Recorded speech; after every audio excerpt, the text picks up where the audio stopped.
Presença. Oferecimento Áureo. Mais que sonhar, realizar. E Vista Azul Hotel. A Europa pertinho de você.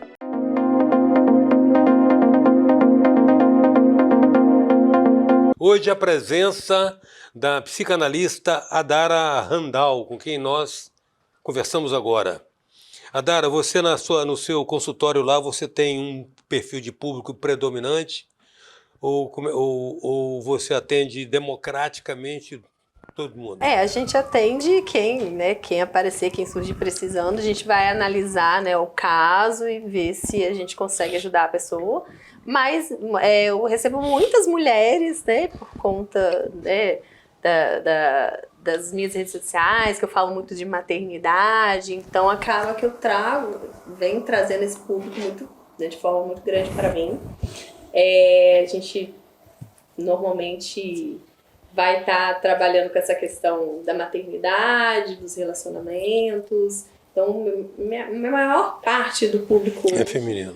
É feminina, tendo homens, atendo adolescentes. Não, é porque é o seguinte, já é sabido, né, que é um dado estatístico que a mulher vive em média 8 anos a mais que o homem, por razões que vão desde o privilégio biológico à questão de que vocês se cuidam mais, né? Até eu acho que em todos os consultórios médicos deve se reproduzir essa prevalência do feminino, não só nos consultórios médicos, eu acho que nas faculdades, em todo lugar, tem mais mulher do que homem. Olha, eu vou te falar, assim, normalmente os homens que vêm são homens que a mulher mandou fazer. Aí. E não ficam muito tempo, a maioria. Porque o processo terapêutico é um processo que você tem que se aprofundar ali nos sentimentos, né? E às vezes quando a pessoa vem porque a esposa mandou vir, normalmente... A gente consegue avaliar os níveis de maturidade de uma mulher e de um homem da mesma idade, se eles são equivalentes, se a mulher é mais madura, se o homem é mais infantil, se o homem é só menino grande? De modo geral, as mulheres, elas se permitem fazer uma terapia e lidar com questões emocionais, né, de forma mais fácil para o homem por uma questão cultural, né? Questão de que às vezes o homem, ele nasce desde pequenininha, não chora, se é menino, se é homem, pode chorar, então isso é uma coisa bem complicada. Não é um determinismo de gênero, é uma questão de condicionamento. É uma questão de condicionamento, é questão de criação, de cultura, e eles sofrem bastante com isso, e às vezes começa um processo terapêutico, começa a lidar com emoções ali, e aí eles, pula fora. Voltando ao consultório e as mulheres que te procuram, que são predominantes, principalmente a mulher, na lida com a gravidez. Como é que é isso? Você ajuda ela a se compreender as mutações fisiológicas ou biológicas que ela sofre, a questão do impacto emocional. Tem situações de gravidez que são muito delicadas, né? Há esses traumas aí que frequentemente se referem de depressão pós-parto. E há também a situação das mulheres que ao longo da vida podem estar mal resolvidas com relação a uma gravidez de juventude, né?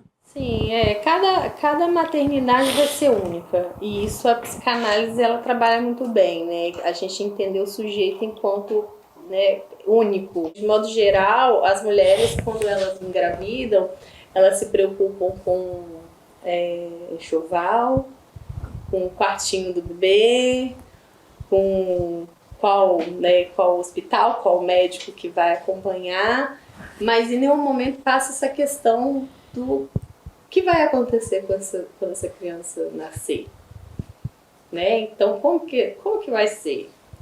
Não é falado. Então, tem muita questão da romantização da maternidade, que a gente fala muito também, né? Essa questão de, vou ter um filho, vai vir um filho para unir o casal, como uma coisa, né, maravilhosa, mas esse bebê nasce e esse bebê, às vezes, não vai dormir horas seguidas. Então, às vezes, a mulher vai ficar meses ali, às vezes mais de anos, sem ter uma noite de sono completa. Então, assim, junta, né, nesses primeiros meses. os hormônios que estão, né, Ebulição. totalmente em ebulição ali. Essa questão da privação do sono, se não tem uma rede de apoio para poder cuidar desse ambiente para que essa mulher e esse bebê consigam, né, principalmente nos primeiros meses, primeiros 3 meses, que é bem mais complicado, para que essa mulher consiga lidar com toda aquela situação, aquele vínculo ali mãe e filho, e tá lidando com aquilo, lidar com a casa, com os cuidados da casa, com todas as outras coisas. Então, claro que, né, como a gente já disse, cada uma vai viver isso de uma forma, mas de maneira geral é bem difícil. Então, assim, toda essa regulação que acontece na mulher, né, muda a vida inteira, né? Deixa de trabalhar, tá ali num outro ambiente, as coisas lá fora não pertencem mais a ela vai ter que se reconfigurar, vai ter que, né, renascer uma nova mulher, uma nova pessoa após o nascimento dessa criança. Então, o que vai dar para fazer após o nascimento desse bebê, desse filho? E aí, assim, isso pode acabar gerando o baby blues é comum, né, isso acontecer justamente por causa dessas alterações. A soma desses fatores. Soma desses fatores, né, de vir um choro, uma tristeza repentina, daqui a pouco ela tá bem, né, dá uma dormidinha melhor. Então, assim, o baby blues é muito comum de acontecer, mas pode desencadear dependendo como ficar isso, por uma depressão pós-parto, né, até... E consequências mais trágicas. Ou consequências mais trágicas, ou situações mais complicadas. Você diria, então, que a romantização da maternidade ou do parto, de uma certa maneira, é um peso cultural? Eu acho que poderia ser mais falado sobre mais isso. Compreendido. Mais falado. Naquele momento. E assim, quando eu tive e assim, toda essa questão, né, da psicanálise, a gente vai vivenciar também, né, dentro, todo analista, ele começa na sua própria análise pessoal. Sim. Seu próprio percurso. Sim, né? Entendeu os emaranhados do seu inconsciente, né? Dentro do meu próprio percurso, eu passei pela maternidade, passei por tudo isso. Então, estar com... E aí eu tive uma doula que me acompanhou, maravilhosa. Estar com essa doula, né, todo esse processo, né, de gestação, e depois da gestação, quando a criança nascia, ela fazia grupos de mulheres que estavam com bebês da mesma época. Então, isso acabou me ajudando muito, né, essas mulheres a entender, poxa, fulana está vivendo isso também, poxa, né, essa dificuldade todo mundo está passando. Então, diferente de uma mulher que vai ter neném e fica, meu Deus, eu quero dormir, eu não estou conseguindo, não estou dando conta, o que eu vou fazer, as inseguranças, todas as coisas que vêm. E o mundo que espera o filho dela também, né? O mundo lá fora, às vezes, vem uma tristeza, assim, que ela não entende, e as pessoas, nossa, olha que você tem um filho lindo agora, né? Tem que estar feliz. Você falou uma coisa aí que deu uma pista interessante para nós. Você, de uma certa maneira, embora não seja, digamos, oficialmente, você tem praticado uma doulagem enquanto terapeuta. Eu não sou doula, porque a doula ela faz esse acompanhamento pré-natal, ela faz esse acompanhamento durante todo o processo gestacional, e ela depois, né, depois que ela nem nasce, às vezes tem um encontro ou outro, né, ali naquela primeira etapa ali, e acabou, né? Algumas ainda acompanham um pouquinho mais no puerpério, que eu acho que até é uma coisa bem importante de acontecer, mas por questões práticas é difícil manter, né? Porque é um trabalho, é um desprendimento muito grande de trabalho. Uhum. Né? E às vezes a pessoa não consegue acompanhar durante a gestação, estar presente no parto e ainda ficar mais um tempo.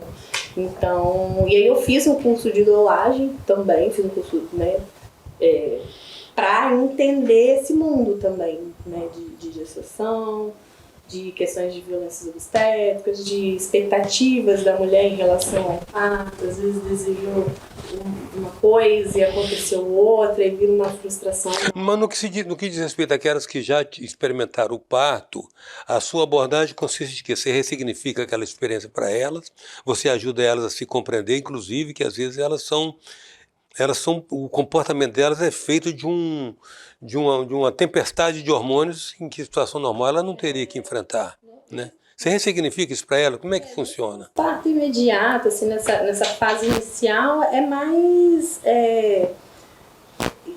trazer um acolhimento, né? E mostrando isso para a pessoa, que é assim mesmo, vai passar, e todas as dificuldades, o que dá para fazer com o que você tem aí, trazer um pouquinho, tentar trazer um pouco de consciência para a pessoa, assim, porque aquele momento é muito difícil, até racionalizar. É muita emoção, é um bombardeio de emoções ali. Então, é tentar ajudar da melhor forma possível. Isso inclui uma absolvição da culpa? Sim, que nasce um bebê, nasce uma culpa na mulher, assim, né? Nasceu o bebê, tem que trabalhar. Não vou botar na creche. É culpa porque tá na creche. Aí, se não, saída do trabalho para deixar, né, para ficar com o bebê. Mas fica toda essa, meu Deus, será que fiz isso certo? Será que tá errado? Amamentei, não consegui amamentar, vou dar chupeta, não quero dar chupeta. Aí, os julgamentos externos, que são, assim, é uma coisa que é bem dolorosa para as mulheres, porque ela tá ali com um bebê, e ela tá tentando lidar com aquele novo bebê lidando com aquela mãe e tentando, né, trazer uma coisa harmônica ali. Uhum. E todo mundo fala, faz isso, meu filho fez isso, resolveu, meu filho fez isso, parou de chorar, não sei o quê. Então vem todas essas questões externas também em cima, né, dessa mulher, e aí o tempo todo ela fica perdida. Será que eu tô fazendo isso certo? Será que eu não tô? Como é que tá? E aí vai ficando essa questão sem a mulher fica perdida, e vem a culpa, e aí vou ter que agir de uma forma que, né, eu me senti culpada.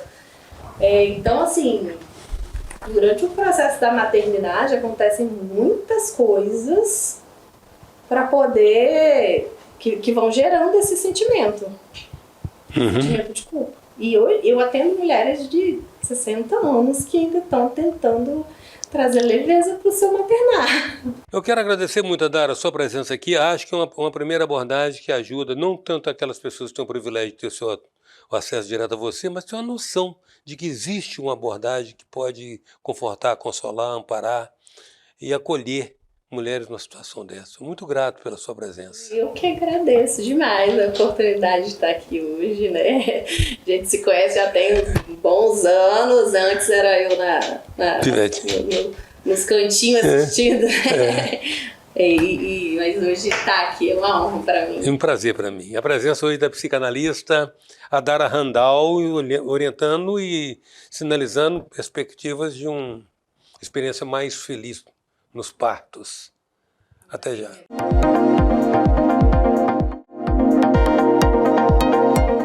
A presença hoje diz respeito a um setor que experimenta diretamente todo o dinamismo que vem ocorrendo no mundo com a inovação da tecnologia, o setor automobilístico.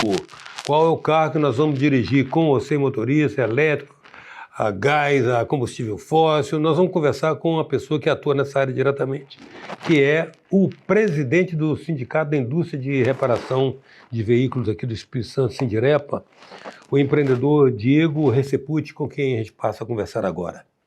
Diego, o seu setor, na verdade eu falei, o seu setor é todo mundo, o mundo todo está experimentando os impactos de uma inovação tecnológica que o de hoje, daqui a um ano, está velho. Mas no seu setor também isso tem rebatido de uma maneira muito direta, né? Vocês têm um desafio de atualização tecnológica sério lá, né? Na verdade, a gente entende isso como se fosse uma terceira onda, né? A terceira onda são agora a entrada dos elétricos, dos híbridos já, que são realidade. Os híbridos já estão no mercado, já tem uma comercialização maior. E a gente entende que o elétrico é uma questão de tempo também, dele tá batendo aí na casa das pessoas. Está banalizado. E chegar nas oficinas, né? Chegar nas oficinas que vão fazer a reparação desses carros. Então as oficinas têm que estar preparadas para isso. E você, como liderança setorial, você tem que estar comandando esse processo de evangelização para essa nova tecnologia, né? Há diferenças fundamentais? Muda o motor, muda tudo, né? Muda tudo. O carro perde muitos componentes. o carro passa a ter muito mais sensores e depende de uma tecnologia muito maior para reparar esses carros, né? Ou seja, você acaba tendo que ter muito ferramental e equipamentos para reparar aquele carro, para que ele possa funcionar da forma adequada. Tem todos os cuidados, porque assim, você está consertando um carro, tem uma eletricidade fortíssima, né? Então você tem que ter cuidado de desmagnetizar o carro, né? Porque aquele carro vira uma arma, né? Ele é como se fosse consertar um poste, vamos falar assim. Você tem que ter muito cuidado. Então o mecânico ele tem que estar preparado para aquilo. Se ele não estiver preparado, ele não deve mexer nesse carro, não deve consertar esse carro de modo algum, porque é um risco para a vida dele. Então, vocês têm, então, o trabalho de vocês é qualificar a mão de obra para isso. A gente inicia alguns processos, né? Principalmente a gente usa muita estrutura do Senai, mesmo hoje ainda não sendo a realidade da reparação capixaba, ou no Brasil inteiro ainda não tem uma grande demanda para isso, mas a gente começa a fazer algumas ações pontuais para isso. São palestras, são workshops, né? E alguns eventos que a gente vai falar de uma forma geral dessa cadeia e o que ela muda na vida do reparador, né? Como que o reparador pode estar preparado para isso, o que ele precisa fazer. Olha bem, isso é uma onda que você falou, terceira onda, que nós estamos ainda por assimilar e já vem uma outra onda se aproximando, que é a onda do carro sem autodirigível, né? sem motorista. Ainda está um pouco ficcional. Acaba sendo uma evolução, né? Vai chegar os elétricos, vão chegar os sem motoristas. A gente fala assim, será que o Brasil tem estrutura? Está preparado? Está preparado para o elétrico? Será que está preparado para o híbrido? Para depois avançar, né? Eu acho que depois do sem motorista vai chegar o carro que anda em cima do colchão de ar. Não, sério mesmo. Sem atrito. A única coisa que eu espero é que precisa da gente para reparar esses carros todos, né? Isso que é importante, né? Espero que a gente seja útil, né? Vocês que são empreendedores na área têm que ter algum conhecimento, ter um pouco mais alentado de TI, né? O que está acontecendo aí, né, cara? A tendência quem não se atualizar vai ficar para trás. A tendência é essa, que os carros tenham cada dia menos itens, né? Tenham mais sensores, mais atuadores e... Sejam praticamente painéis com rodas, né? E é uma tendência que a gente pensa, assim, que o mercado, de uma forma ou de outra, ele vai ter que se adequar. E talvez até diminuir a quantidade de empresas, né? Mas as empresas que ficarem, elas vão ter que ser altamente qualificadas e dispor de um maquinário de ferramental muito grande para isso. E pessoas qualificadas. Diego, o carro ainda tem a centralidade na questão da mobilidade urbana e a gente sabe que não cabe tanto carro na metrópole. A gente sabe que não cabe. Né? Nós temos uma frota que não sei se ela cresce ainda 10% ao ano, enquanto as estruturas viárias não cresce 1% ao ano. Haverá um momento que vai haver um descompasso aí. Mas até lá vocês têm muito trabalho. E nós estamos falando hoje de quantas empresas de reparação no Espírito Santo? Hoje são 2.291 empresas, né? Em média 18 mil trabalhadores. E a gente vem crescendo com esses números, né? Existe aí no mercado a utilização de meios também automotivos, que fazem alguns serviços pontuais, tanto para oficinas, quanto serviços particulares, né? Pequenos serviços de mecânica, pequenos serviços de limpeza, de polimento, de repente um lava-jato, né, que se enquadra nisso e acabam estando dentro de uma cadeia. 18 mil postos de trabalho formais. Isso. Tá, então na prática, considerando os meios, aí você está aí passando de 20 mil, de 22 mil pessoas mobilizadas na atividade. Isso. A gente tem ainda o problema da informalidade, né? Continua, né? São as empresas sem CNPJ, são as pessoas que não têm nenhum registro, né? Então a gente pensa aí que esse número quase duplica se for somar essas pessoas, né? Aquela oficina menor, que fica numa garagem, ou que atende porta fechada, que não tem a documentação necessária, mas ela é uma realidade do setor, né? Há muito tempo ela vem sendo e isso não mudou muito pouco. Então uma questão social subjacente a isso, né? Aquilo ali representa, cada um daqueles caras estão gerando seu próprio emprego, né? Então uma questão social que não pode ser descartada aí, né? Vocês estão... É um desafio grande que se apresenta para vocês, né? Você acha que o consumidor tem se mostrado mais exigente, cobrando mais? Como é que está essa relação com o seu cliente? Hoje a gente vê assim, que o cliente, ele mesmo com novos modais aí de Uber, de aplicativos, enfim, todos esses, ainda uma dependência muito grande do carro, né? Eles ainda precisam do carro para trabalhar, para fazer suas atividades domésticas, né? Uhum. E ele vem crescendo muito a ideia de que, assim, o serviço tem que ser feito de uma vez só, de forma correta, né? Até porque hoje as empresas são avaliadas, né? Existem avaliações dessas empresas, né? Via rede social, então, aquela empresa que costuma não fazer um serviço de qualidade, tem um problema, ela acaba não sendo mais recomendada. É um problema seríssimo. A rede social hoje é a defesa do consumidor, né? Durante muito tempo discutiu se o setor de reparação era uma indústria, deveria ser subordinado à Federação das Indústrias e Federação do Comércio, porque a função prevalecente de vocês era de vender peças e prestar o serviço da reparação. Como é que está essa composição na formação do serviço de vocês hoje? Hoje, de uma forma global, peças ainda representam 60% do faturamento das oficinas e serviço 40%. Então ainda continua, mesmo com todas as mudanças, por exemplo, as oficinas que atendem companhias de seguros, elas muitas vezes fornecem essas peças. E o próprio consumidor, muitas vezes, ele leva a peça, ele compra no distribuidor e usa a oficina somente para instalar aquela peça e paga mão de obra. Mas mesmo assim, hoje, peças ainda é o principal faturamento da oficina, está nas peças, cerca de 60%. Mas o reparador lida bem com essa situação quando o cliente compra a peça e leva até ele? Eu já vi anúncios em São Paulo que as oficinas restringiam. Existem oficinas que aceitam, ou existem oficinas que não aceitam, né? Uhum. Tem muitos que não aceitam, mas aí é um padrão de cada empresa, critério, né? É um critério. A empresa, ela aceita ou não aceita, ela acha melhor, não acha melhor. Ou ela fala marcas, né? Pode ser também. Não, eu preciso da marca tal, porque ele pode modelo tal, compromete o trabalho dela. Né? Realmente, assim, é um problema, né? Normalmente as oficinas fazem o quê? Quando elas aceitam que você forneça peça, elas deixam isso claro. Ó, se precisar fazer uma garantia, alguma coisa, você vai me pagar 2 mãos de obra. Então, vou fazer o serviço 2 vezes, mas eu preciso receber 2 vezes. E tem outras que simplesmente não aceitam. Agora, Diego, o meio, quanto mais a cidade, a metrópole é maior, mais a comunicação circula. Vocês estão conseguindo fazer algum tipo de trabalho de mobilização e de conscientização com o interior? Porque aqui na Grande Vitória fica mais fácil o contato, né?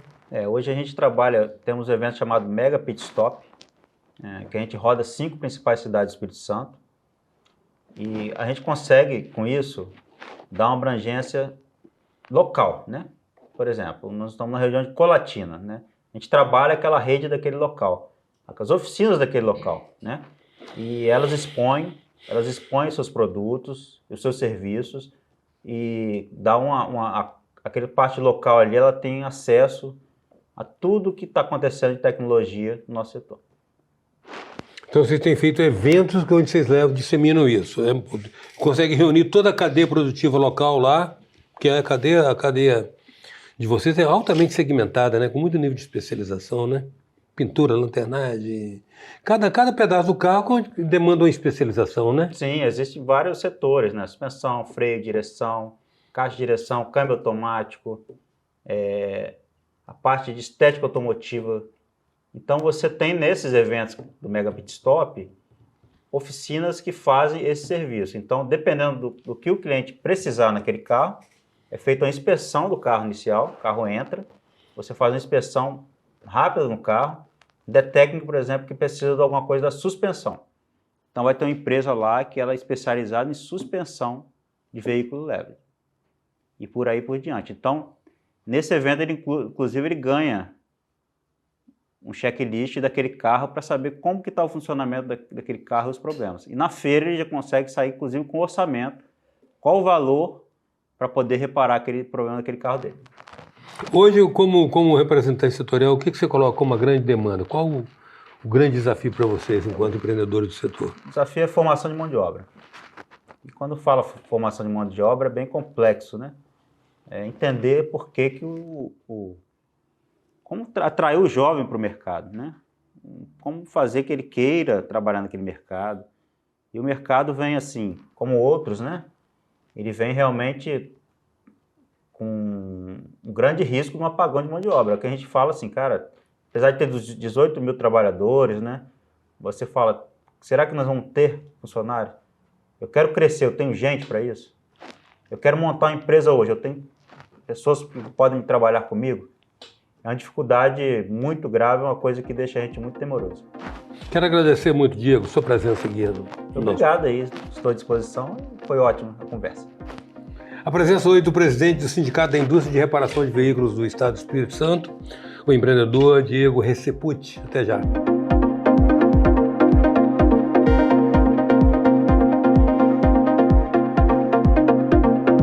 Presença. Oferecimento Áureo. Mais que sonhar, realizar. E Vista Azul Hotel.